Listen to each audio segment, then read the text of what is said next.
So this is a quick video. If you've never done this, this is Facebook's ad transparency. I mentioned this the other day on the panel because this is one of my favorite tools. So I visit Facebook's ad transparency constantly. And what it does is it allows you to come here and look up any business and see what ads they are currently running right now.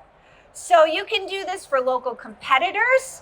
You can do this for yourself. So if you hired someone like me to help you with your ads and you want to know what I'm running for you, you can do that. So this is actually a really great little tool because you can look at brands and see how they're targeting, what messaging they're putting out there, because unless you're in their target market, you're not seeing their ads. So this is a great way for you to look up anyone that's running an ad of any brand. They did this obviously after the whole Cambridge Analytica thing. They launched this tool and most people just don't even know that it's there. How in depth you can get into looking at someone else's ads.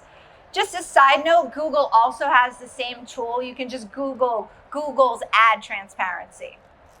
Has anyone used this tool? One hand? You've used it? How many of you are going to use this now? This is a great little tool.